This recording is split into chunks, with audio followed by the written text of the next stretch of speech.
All right, colleagues, I think I'm going to start. It's 2 minutes past 11. Good morning, one and all, and welcome to this webinar, which is being featured during the National Science Week. ASSAf has been participating as part of this endeavor hosted by SASTA at the NRF, and we are pleased to bring you this version of a discussion which has emanated from a webinar series we've been running over the past couple of weeks. But before we get into that, I just wanted to say a few words about how the Academy of Science takes the issues that are going on in our local and national, regional and international landscape into our thinking as we operationalize the activities within the Academy. So colleagues, you would be aware that the mandate for the Academy is to use evidence-based science in the service of society.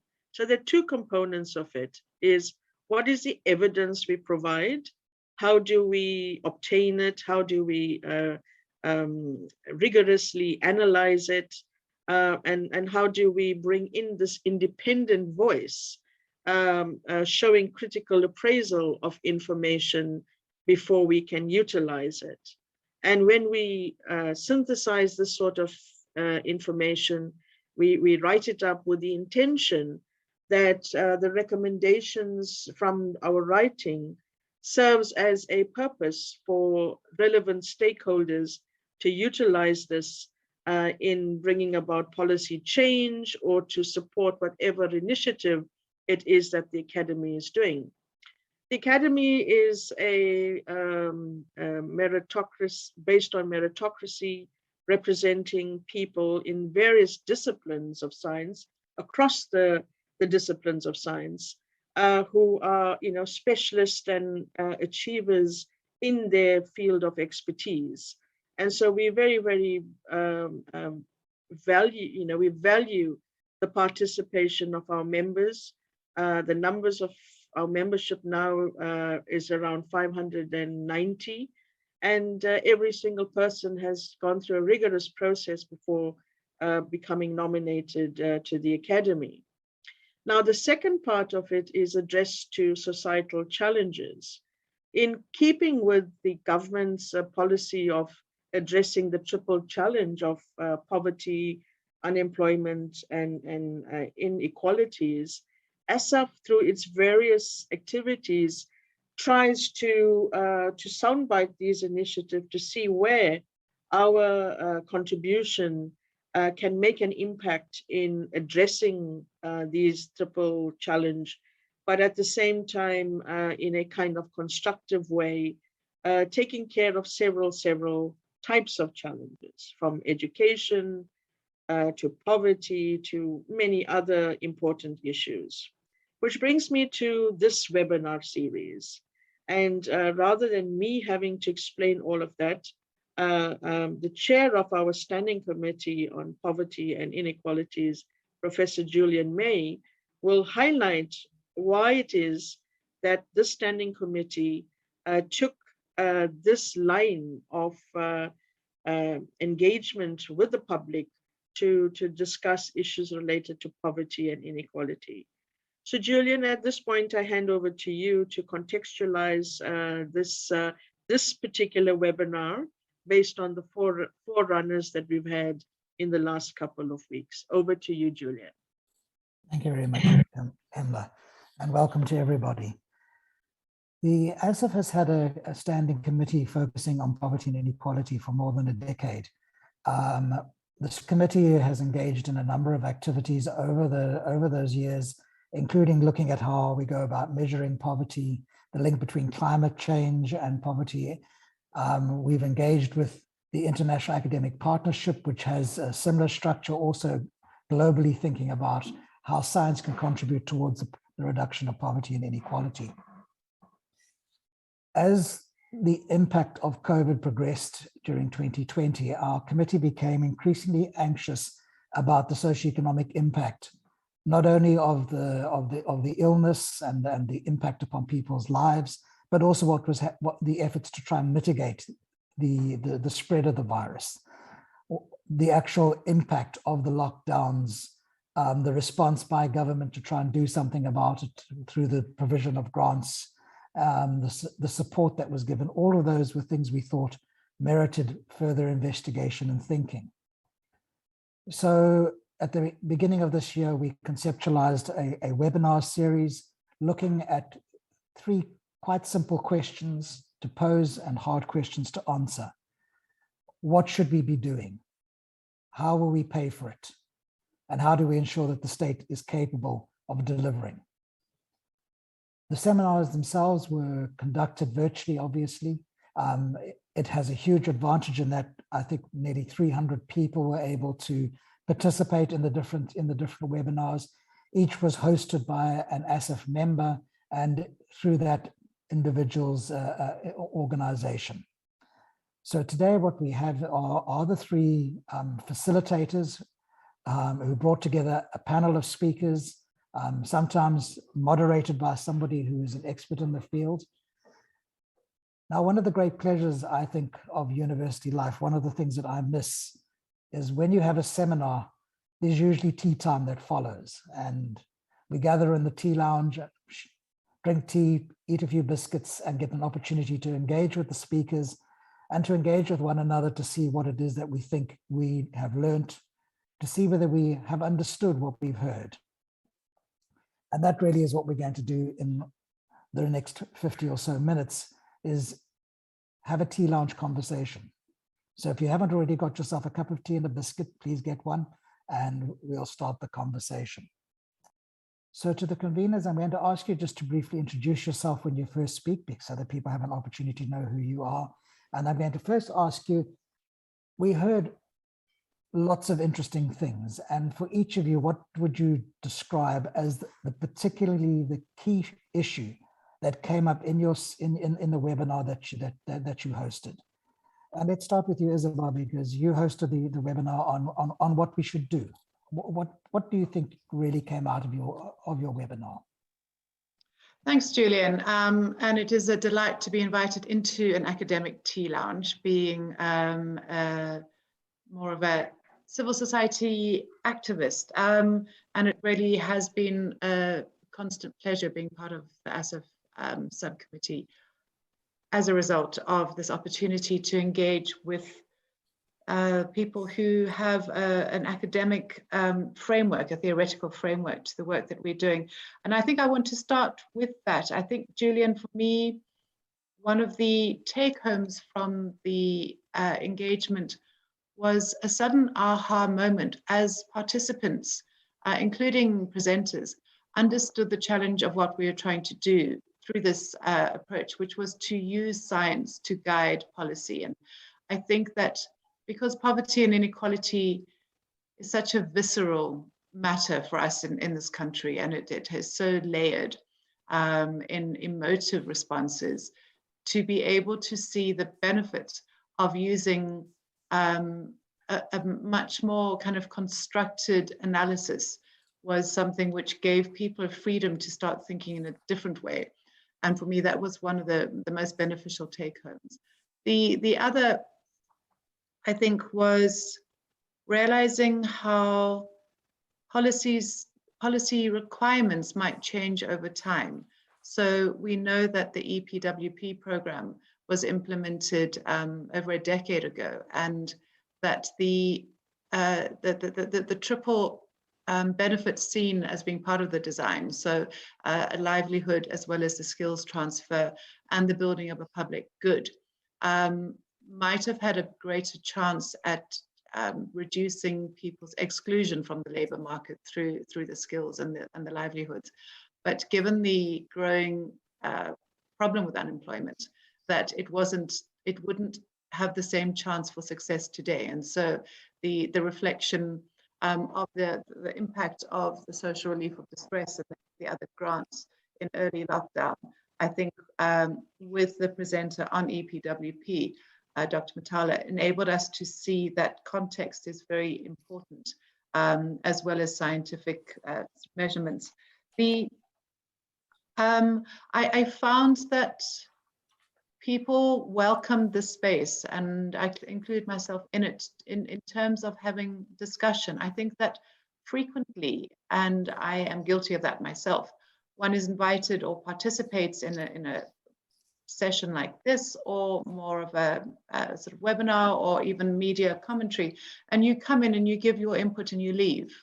And because of the structure of this session, people were able to engage and ask questions, and so I hope broaden our own understanding. So the exchange of ideas rather than the listening to presentations is crucial. And I think that today continues that tradition, which was started in the series. So those were my opening thoughts. I found the entire process to be extremely rewarding. And it's great that SPI was able to co-partner with ASSAf on that. Thank you. Isabel, I'm going to follow up, because the webinar that you hosted was interesting in that the two presenters each talked to studies that had been done, and thinking about yourself as a person in civil society, why do you think we should believe what they presented, what they talked about? I'm not going to respond to that as a philosophical question. I think that what was very helpful was that the presentations of research enabled people to think about what the concepts were, what the findings were, and then apply that to their own outlooks and positions and perceptions. So I think that we're not asking people to believe. We're asking people to engage with the information and the data provided. And for me, that was quite a critical distinction. Too often, I think that the standards of academic research alienate people. People who are not academics feel that we can't possibly engage. And the way that the data was presented, I think, encouraged people to be able to use it in their own discussions and arguments. Okay. So Johan, you hosted the webinar that looked at the issue of how do we pay. And it was curious because I'd expected that webinar to attract a lot of attention. In fact, it was a small, quite specialized audience that participated in that one. So I'm curious, in this group, if you could talk about some of the issues that you think came out of that you found interesting.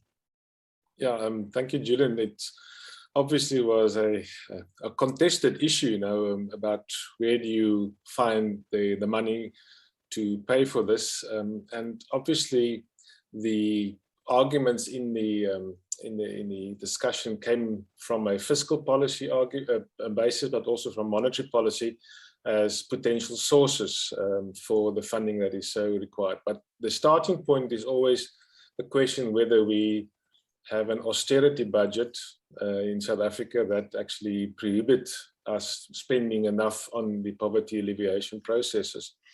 And many of the arguments then deal with the definition of austerity, given that you have already 300 to 500 billion shortfall on the budget, whether that is austerity or not. So I think the starting point about the state of our fiscus and the state of our financial position as a government was really the key issue at front. So we have the Institute of Economic Justice presenting their specific arguments about where the funding should come from and what the cost of a program, specifically a universal basic income grant, would be. And then we had macroeconomists that are in treasury, in the financial sector, in academia, and very nicely, and it's a pity that so few attended, Dennis Davis from the Tax Commission facilitated and moderated the discussion. And his wealth of experience about the ability of the tax system to generate the revenue that we so desperately needed was quite intriguing, and it was quite sensible to see how he could engage with the various players in the webinar in terms of testing their knowledge and testing their experience. So on the one hand, we had Gillett Isaacs presenting his proposals on tax revenue and the cost of the program. And then we had the reality check from Standard Perceived about his econometric work over years in terms of the cost to society of running a shortfall on the budget, and how that accumulated debt is now ensuring that we pay 25% of our revenue into debt servicing costs, which is the highest in the world apparently. And there's no government that would be able to finance additional expenses with that already high level of debt servicing cost. Ingrid Woolard, which worked with Dennis Davis on the tax proposals over the years, also provided some reality check on some of the proposals. And then we had Edgar Shishi from the National Treasury, Head of Budget Office, explaining his worry in terms of how you deal with other priorities, other social programs that are just as important in terms of facilitating alleviation of poverty, education, health, infrastructure, water services, sanitation, all of these things that should improve the quality of life that are under pressure if you start thinking about reallocating the budget. And then Mamokete Lijana, who is with ABSA in the financial markets, was very concerned about any of the proposals that want to think that the Reserve Bank should finance the state debt, and her argument around how quantitative easing could actually lead to a spiral of deterioration of the currency. So the issue is so complex and the positions are so diverse that it's difficult to find a clear argument of what we should do. And it seems to be at the end that the sequence of reforms and sequence of processes are very critical here. How do we deal with a debt problem and at the same time deal with the poverty problem? And I think this is the contested issue that is, in my mind, on the table following our discussion. And we had this the discussion at the end, Julian, with you about how nicely the webinar turned out and how interesting it was with Dennis as the moderator. And this should be a conversation that should be broadcasted widely, and is so prominent given the discussions about the big and the 350 Rand grant that is being talked about now. So I think after the violence and the unrest, these issues are at top of mind, and I think this whole webinar series actually put all of these things into play very nicely. Your comment about sequencing is very interesting, because I actually recall decades ago you and I had a conversation about how to appropriately sequence the land reform. So again, we come back when we talk about some of these difficult issues, that it's not simply whether we do it, but it's the order in which we do. Exactly. And how we best achieve that. Yeah.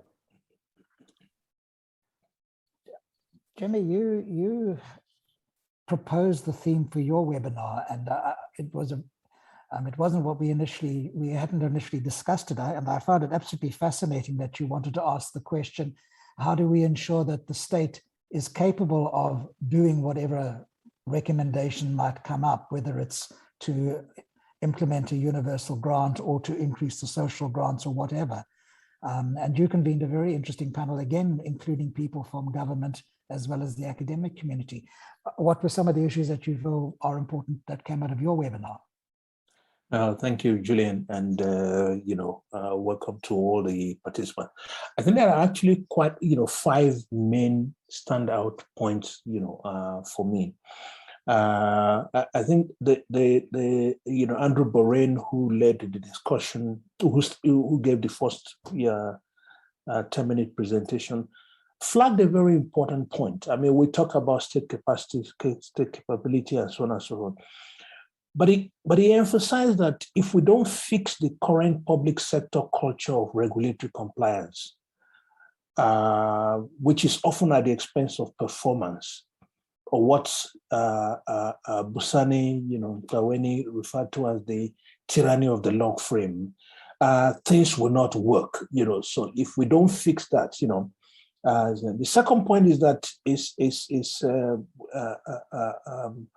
Harun Burat's point about the extent to which South Africa is caught in middle income, low growth, trap with a narrow tax base and a fiscal constraint for public interventions to reduce poverty and inequality.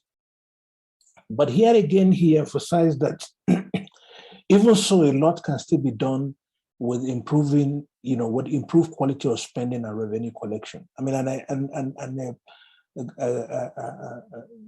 standout example to illustrate this that he gave was when you look at how much South Africa actually spends on education, basic education, and you look at the PISA,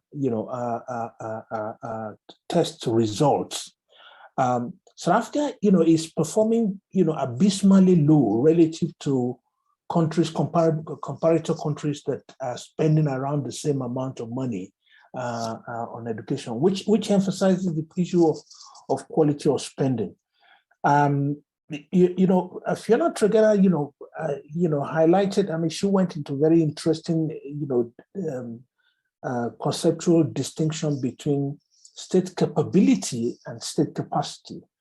But I thought one, important point she made is if we're talking about state capacity, then you have to take into consideration the hollowing out of the state that has happened over a sustained period. And she emphasized this is not only about conventional privatization of state functions, but ranges from tenderization to over-reliance on consultants. I always say to people that I worked in the civil service in my home country before, when I finished my undergraduate, and the civil service then will attract only people with first class or second class upper division in the administrative cadre. And I never really had the word consultant, because the whole idea of recruiting, top level, the civil service used to compete with universities for attracting people into the the administrative cadre.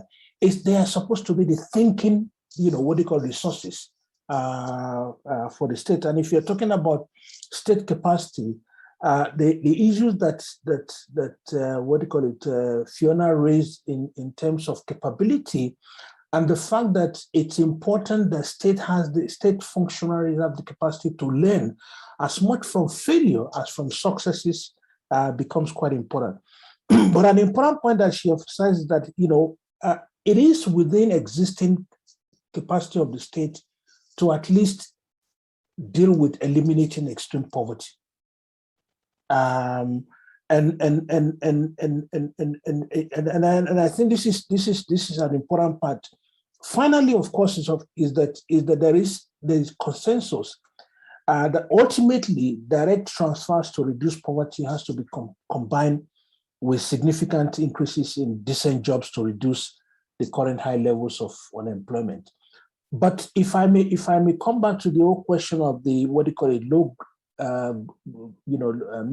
middle income, low growth trap, I think what it ultimately should draw our attention is precisely the particular developmental trajectory that we followed over the last 30 years. And the way in which it has shifted the composition of the economy. I mean, if you look at what the financial services sector used to account for in the GDP, 30 years ago, and what they account for now, and yet that is the sector of the economy that is less amenable to the kind of employment expansion that is,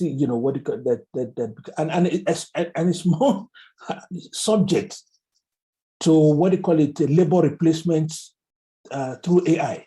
If you look at the number of banks that are closing, branches, and the use of apps and so on and so forth, making even decisions around eligibility for loans and so on and so forth, becomes quite important.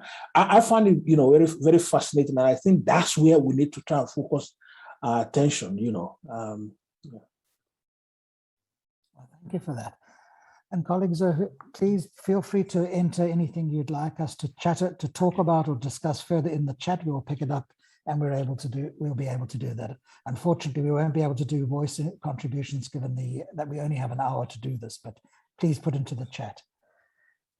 So Johan, you've already alluded a little bit to debates. And did you want to say something? Yeah, I just wanted to commend Jimmy on the panel that he had, and also highlight again the point that was made by Andrew Bourain. It was absolutely fascinating to have that new perspective on how delivery and the arguments around, or the ability to do good for society, is constrained by the regulatory compliance. And Busani talking about the tyranny of the lock frame. So the whole public service became a box ticking exercise without dealing or making true impact. Everybody's too scared to complete a contract, to complete a project, to make a difference to society because of the PFMA, the MFMA, whatever. And I think almost the abuse of the Auditor General's office in the context of trying to prevent corruption is actually preventing action. And there's now more and more departments, more and more state-owned entities that are questioning some of the processes around the AG's actions that are really frustrating our ability to make an impact.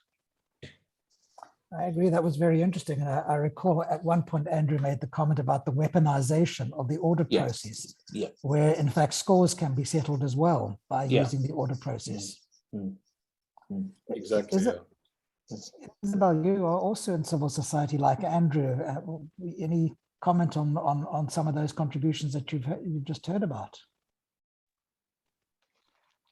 I think that it's often a missing part of the discussion, which is state competence in terms of the rollout and delivery of programs and the issue of corruption. I think that frequently one engages in civil society just in terms of rights holder education. One of the aspects of the human rights-based approach to development, as advocated by the UN and other international bodies, is the support for duty bearers. And it does seem that rather than positioning ourselves as people who, it's important to show where improvements are needed, but it is also important to understand how collectively we can make things happen in a better way. I mean, I am aware that the Auditor General has in recent years really gone out of their way as an office to include civil society in a number of their deliberations. And just last week, there was a presentation of the reports that they use. So I do think that collectively it's important. I mean, I picked up, Jimmy, on your point about the possibly the nature of the civil service and the people that it employs. And I know that in many countries, it's the top graduates who even vie via an exam for to work in the civil service. We know that in South Africa, where part of the project of the civil service was not just to advance state delivery, but also in terms of class advancement of people previously excluded from beneficial jobs. I mean, Black African people in particular. The question about how one continues to add training and skills capacity in a way that aids people's delivery without them getting snapped up again by the private sector is a challenge. But I think that maybe ASSAf could have a sort of further engagement on that, because the people who deliver are as important as the delivery programs and visions. So I must admit, until I joined the University of Western Cape and found myself in a school of government, I'd not enough thought about the role of the government official in the policy engagements in which I've been involved in for most of my career. Jimmy, is this an under-researched field? Is this something where we need more scientists working to understand better? Perfectly. I mean, I think if you remember, I think there was a delegation, South African delegation that went to China some years back. And I sat in at one of the sessions where there was some form of, what do you call it, reporting back on this. And it's chalk and cheese in terms of the selection criteria, in terms of the tenure, I mean, if you were to take your standard civil service, in addition to the question of competence, the idea that you can make a career within the civil service, I mean, I can understand why there was decision in terms of the structuring of the tenure of director generals, but in other, what they call jurisdictions, that is a position you arrive at, through mobility within the civil service, with a guaranteed tenure. What do you call it? That doesn't prevent you from being fired if you mess up, if you violate. I remember situations where financial regulations, examinations, public administration, regulations, and so on and so forth. And if we don't pay attention, and I think the point that Fiona raised, which is extremely important, civil servants learn as much from policy failures as from successes. If we end up in a situation where people simply, given the regulatory environment, I thought that's where Andrew Boren's contribution was remarkable. For me, it was an aha moment, If civil servants cannot, what do you call it, experiment, if there's no space for, if it's just about ticking the box, then the task that we have confronting us is far more, what do you call it, considerable than we often tend to think, because we tend to think, there's policy proposals, policy options, and policy implementation.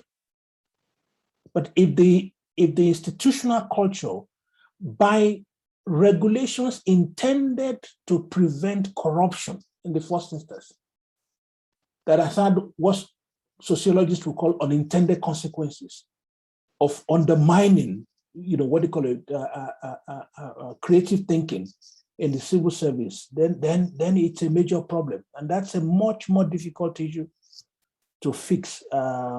You've got to fix, what do you call it, tenure, something, the fact that people can take their career seriously and progress.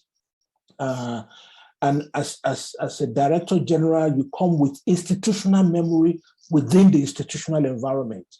And I'm not subject to just being fired and being replaced, willy-nilly because you have a disagreement with your minister. So the whole idea of professionalization of the civil service, there are political constraints, but professionalization means professionalization. And it's not about civil service that becomes political. It's a civil service that focuses on supporting government without being involved in the political process. And I think one of the things that Andrew raised, and I is when you look at I think it was Busani. If local government management changes every 3 years, there's simply not institutional memory there for even coherent policy implementation, much less coherent policy development. I see we have some support for some from Ivan Turek in the chat, who comments on the underspending of capital budgets has been a consequence of the paralysis that arises from an audit culture and excessive regulation of functions. And Georgina Ryan also has made a comment about if we get over the tyranny of the log frame, how do we achieve coordination between government departments? How do we ensure that departments that have overlapping mandates are able then to work together? You mentioned Fiona, and I was very struck with Fiona, who works on industrial strategy, and she made the comment that really stung me since I'm a poverty researcher. She said, it's poverty reduction. It's not difficult. Get on with it. Is the issue perhaps that we're not wanting to deal with poverty reduction sufficiently, rather than that we don't know how to go about dealing with poverty reduction? Johan, your seminar really did have quite a debate with different views being put forward that sometimes are difficult to square. And I recall one of the participants later wrote to us and said he was concerned that we did not do enough out-of-the-box thinking about how to fund large-scale interventions. And I wondered if you'd had any out-of-the-box thoughts since the webinar, or that may have arisen from this conversation. Is there something we're missing? Unfortunately not. I think the issues are so complicated. Obviously, the debate that has actually now came into the public following our webinar has been the utilization of the revenue windfall following the commodity boom, and the fact that we have between 50 or 100 billion extra in the state coffers that we did not anticipate back in October or back in February. And the argument now is that there is enough funding available to do exactly that. And then the counter argument could also be that, but you cannot only think about the case of a commodity boom. What if there's a commodity slump and you have not that revenue windfall? What does it do to your fiscal arrangements and your fiscal outcome at the end of the day? So I think the bottom line is that everybody agrees that a substantive program is necessary. Whether it should just be grant-based is the first question, and whether it should be an employment incentive basis, to allow sort of the skill transfer and younger generation of people into the work stream, into the work environment. That was the sort of one dimension of it. But in terms of obviously, my big argument that I got from the discussion is that sequencing the growth, and it comes back to the point Arun made as well, Jimmy, about the importance of growth to have a tax base and have more taxpayers, more people in the workforce that can help that process of the revenue stream. But at the same time, how do you lower your debt so that you have a sustainable way of funding the poverty programs, poverty alleviation programs that we all think is important. So again, the issue of sequencing is important. And obviously, when you put up revenue proposals like Gillett and his team has done, the question from Dennis and also from Ingrid came through in terms of how do you, in terms of the ability of the various tax proposals to generate the revenue that they propose. So on corporate and mining and the resource tax, we could see that the benefit could come through now, but in 5 years down the line, it would not be there. So the fiscal and monetary policy realities are so constraining that the out-of-box thinking is not always in place. You need to sort out your basics in the fiscal environment to be able to deal with this in a substantive manner. Sorry, it's a bit of a long-winded answer, but I think Isabel wants to talk about employment incentives. Chair, can I engage? Please go ahead. Thank you. Johan, I think that you really crisply identified the tensions that are inherent in this, and that really goes to my appreciation for this forum, because in as much as people are able to talk about the fiscal discipline that they think is required, I mean, what compels us in our daily work at SPI and many other social justice organizations is the other reality, the reality that for millions of people, more people in this country than not, daily reality is just a complete constraint. It's a hopeless situation, a calculation of trying to make do with what doesn't exist, and getting told to comply with somebody else's rule of law, to protect somebody else's property, when the access that you have to any kind of asset or income, due to factors completely outside of your control, such as the structural unemployment, the sort of skills deficit, the shrinking economy, it's a very, very bitter pill to swallow. And so I think there is a concern that we have been speaking for the last 27 years on interventions. We've also not necessarily been as honest as we should have been about the extent of the crisis. I mean, we see, for instance, the data coming out of NIDS crime waves that show that it's not just a current crisis, but it has future implications. So the huge dropout of kids from school, often because hunger prevents them from having successful interventions.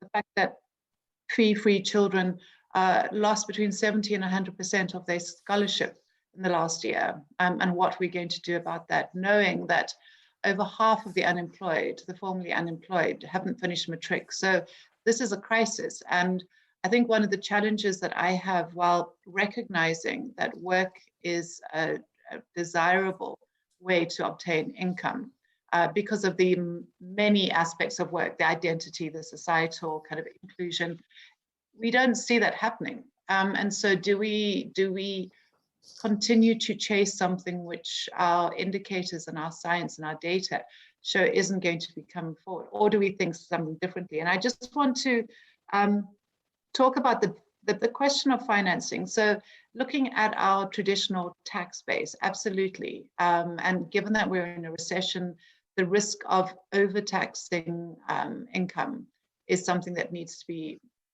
need to be very mindful of. But we also need to consider, for instance, Hong Kong this week is paying to every resident the equivalent of 10,000 Rand in a special credit card that expires within, I think, 30 or 60 days, because they're particularly worried about third quarter growth. So that is a direct intervention that is speaking to the situation that they have. And they're borrowing to do that because they are confident enough in the models that they've run to say that if that amount of economic activity and demand happens, that the returns are going to be enough for them to rely on. I cannot understand how the data that modelers such as Aska, Adelzad, IEJ, and work that we're doing at SPI with which show the returns and the multipliers. We need to be looking differently at ways in which people are economically active so that it would circulate and generate the kinds of returns and value add, which could then feed back into VAT. So we do keep on coming back to this sort of tricky issue. I think that the risk-averse ways in which our monetary and fiscal policy has been calculated and applied in the last 27 years is a direct link to the shrinking of our economy. There, throw that out to you. Yeah, I wanted to respond immediately, Julian, because I think Isabel highlighted the tension elements in our debate very nicely now. And it's about the assumptions around multipliers, tax multiplier, and also expenditure multipliers that there's a big disagreement with, you know. So Askar and his team has a different view than some of the other teams in Treasury and the group at Stellenbosch at UCT as well. So the issue there is about the way that multipliers have been estimated and calculated and then applied. The second issue is the Hong Kong example. And we need to first ask the question, what is their debt stock? What is the level of the debt in the economy? And secondly, at what rate do they finance it? Probably at 1% or probably at negative, while we have to finance at 9 or 10%.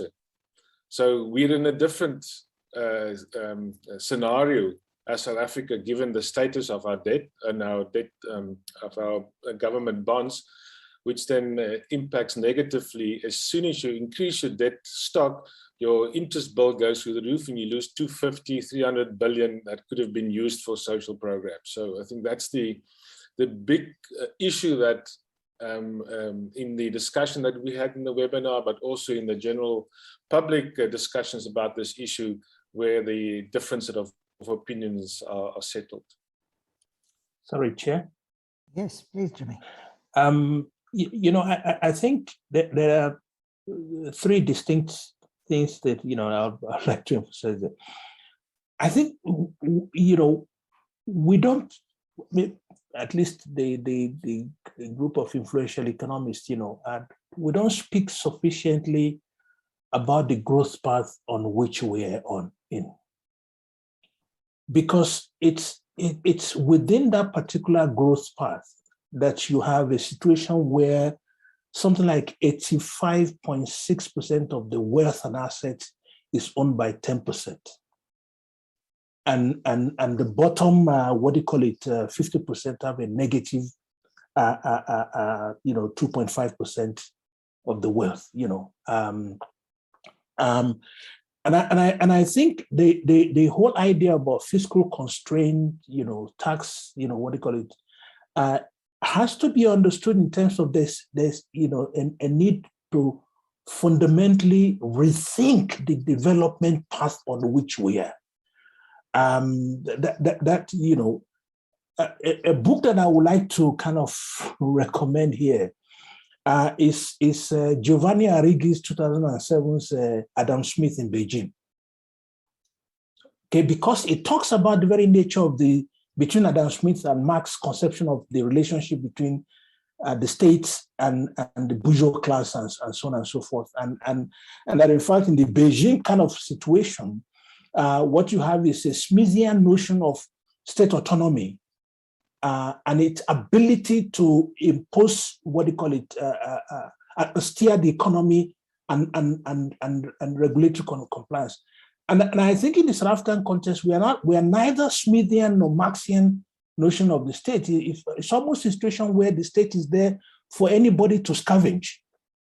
And that has implication for people who work within the state and people who work around the state. Everybody sees the state as source of accumulation strategy, and so on and so forth. A third point that I would like to make, and I think it's important that within a social policy consideration of this, if we don't fix the unemployment issue, and that has to do with the skills and so on and so forth and this and that, a lot of things will become impossible. I'm not aware of any progressive social policy landscape that is built on an unemployment rate of 35, 32, 40 something percent, with almost over 65% among the youth. So these are related, but fundamentally, it's anchored on the development trajectory that continues to nurture poverty. I mean, if you look at multidimensional child poverty, 88.4%. That's Statista study using the condition of living. 88.4% of children living in rural areas are multidimensionally poor. I mean, we will get the kind of situation where ordinary people can become full soldiers in fights that does not concern them, or it's not about them, with damages to the economy. So this is not something in which we can have the luxury of assuming that the growth path is not negotiable. What is it that made, and I think, Harun's, one of the charts in terms of the low growth path, something. What is it that makes the growth path, the China, the Vietnam, the Turkey own, for instance, allow them to achieve the kind of growth situation, and yet we are stuck at this, without talking about the growth strategy and growth direction and stuff. We're not going to fix any of these problems, and then we will have a situation where fiscal constraints then become used as, state debt is not something we can take lightly. Thank you. Thank you. I think your comment, all three of your comments, is nicely captured in a question that Ivan Turek has asked about the structural features of the economy. So Ivan, we've arranged for you to be able to comment further. Please, if you unmute, you'll be able to bring your voice to this discussion.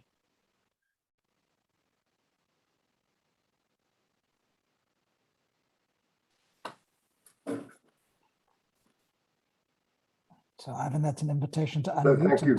Can you hear me all right? Yes, we can.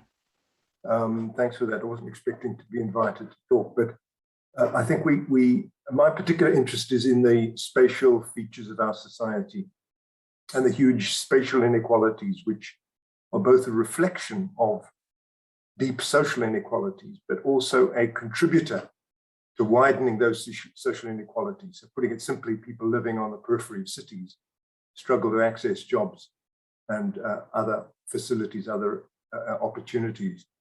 So I just endorsed what Jimmy was saying about, we can't simply redistribute more.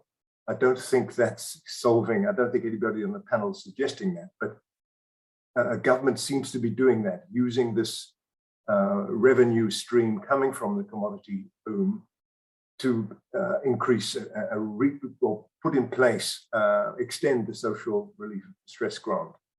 That's not an adequate solution to our problems of poverty and inequality. It's kind of first aid, band-aid, putting a plaster on the problem. We do need a much more ambitious socioeconomic strategy to really get to grips with our slow growth, our deeply unequal development trajectory. And new ideas, that's what frustrates me, the lack of new ideas. We've seen the cabinet reshuffle yesterday, but the people who have been brought back into cabinet, there's no fresh signs of fresh thinking, and we're in a crisis, and that crisis should challenge us to come forward with new ideas and new ways of doing things. But it's disappointing that we're not seeing much of that. Thank you for that input. Himla, you're the executive officer of ASSAf, and we've used a good deal of the resources of ASSAf in our webinars with the time and investment of the program officer and your colleagues to be able to do this. What do you think is any surprises, anything new? What are the areas of research that you would encourage the academics that were involved in the webinar series and that are possibly in the room? What are your thoughts? Well, firstly, I must say that this particular webinar, the bringing together of the minds of the academics, scientists who convened the 3 sessions, has been quite illuminating. I think, the juxtaposing of the questions of what should be done, how should we fund it, and what the state should be doing, bringing that engagement here has added value to the whole webinar series. Now, having said that, and also the last comment by Ivan Turok about we need kind of a fresh, breath into this whole macro economic structure. I was just thinking, well, if we could use this webinar series as a means of gathering maybe 5 or 6 main points that we would like to share with government, what would those be?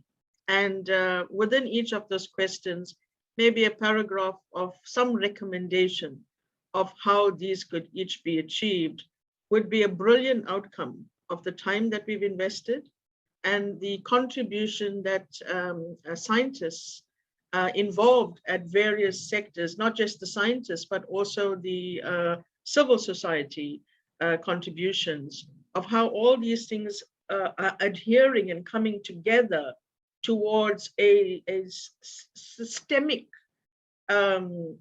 extraction and excavation of ideas and bringing it all together to get a better picture emerge from the voice of scientists and academics and public sector. I think that would be a great outcome for this, Julian. And I'm wondering whether we could possibly think of something like this. And even if we don't, maybe we could put out a statement from ASSAF side of some of the systemic thoughts that have come through this. So I just put it out there to see if you and our colleagues on this webinar would consider, excuse me, thinking about something like this, because it would be sad to see this immense depth of conversation and thought be lost in cyberspace. We need to be a little bit more progressive and proactive and take this discussion based on advocacy to the departments that should be listening to this. Thank you. Over to you. Well, in the few minutes that we've got remaining before we have to head off to our classrooms or seminar rooms or other meetings, let me invite colleagues just to a reaction to Himla's proposal and what might be the beginnings of those statements. So before we go, so let's just do it in order then, starting with Isabel. Thanks. I think that would be a really useful way of embedding and advancing the thinking. I know that we all come from our perspectives, and I think that we've grown by having them contrasting. And I think Jimmy's got a very particular role in how he brings together and kind of advances thinking. I also like the idea in the chat that the phrasing of our thinking should actually, if it is going to be optimally applicable, engage and interact with the recovery plan policy, so that we don't make the mistake that often our sector is accused of just being far too fantastical. So if we can discipline ourselves in terms of the engaging with and challenging, we say that we should be thinking beyond that. So looking at the growth path and the economic structure. And I accept the challenge. And thank you very much for this opportunity. Thank you for that. Johan? Yes, I think it's a wonderful idea, and I think we've also had the discussion following the second webinar about how to promote the sort of nuances and the debate and everything in that specific webinar, and talking to Dennis Davis to say that he should actually take it into his show. So I think that was one thing, but I agree with you. A statement would be very important to highlight all of these tensions that we've spoken about today, and to try and get to some out-of-the-box ideas of how to do this. I think we all go back into our comfort zone and our theoretical mindset, and sometimes we don't want to move outside of that, and therefore it could be quite critical to have a statement which highlight potential solutions for these various tensions, from the acknowledgement that we have to do something, but we have to do it responsibly to avoid some of the crises that Jimmy has highlighted in his final remarks. Mm-hmm. And Jimmy? Jimmy, you're muted. All right, yeah, sorry, thank you, Himla. Excellent idea. I need to take into I need to give us a reality check. These are competing, contested issues, and they are driven by the ideational location of people who are thinking around this. And I don't think we should underestimate the ideational, differences in terms of, so when you talk about a new growth path, it's not just a question of a recovery plan or so on and so on. It's how do you fundamentally rethink, because it's true we've been caught in low growth path, but that low growth path has sustained high levels of inequality, made it good for people to live very well, including people like me. Okay, and in the context of enormous level of poverty. It's and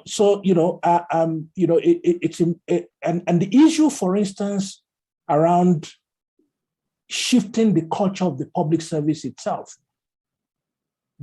There are competing interests. Let me just give a very simple example. Will the ministers or the executive be willing to allow for a professional civil service? I mean,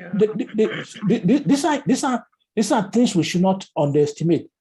So, issuing the statement is important, and it will be our input.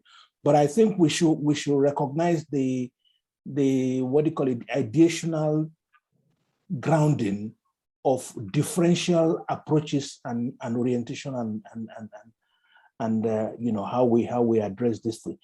I mean, these issues are too serious for us to just take conventional ideas about, or we'll just continue on the same path.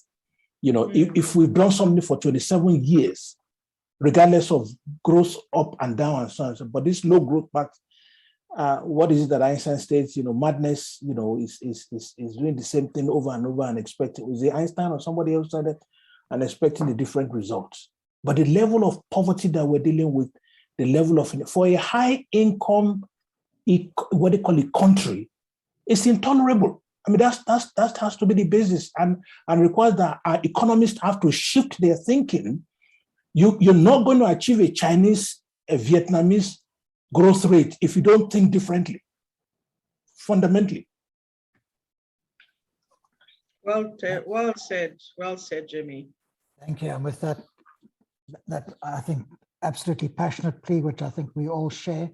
I'm very fortunate as a chair because I live very close to the signal hill gun in Cape Town. The cannon has just sounded, which means our seminar has to come to an end. So thank you very much to everyone that has participated in this webinar series from the beginning, and also those that have participated today. The recordings are available. They are linked on your invitation, but that you can also obtain them from ASSAf. So you can watch each of these webinars in full if you wish. And so once again, I thank you. When I was a head of department, at the end of tea time, I always have to say, please remember to wash your own teacups. No one else is going to do that. So take care, colleagues, and have a good afternoon further. Thank you very much. Thank you very much. Thank you all, okay. and it was a pleasure to have you around the table for these discussions. Thank you very much. Okay. Bye-bye. Bye. Bye.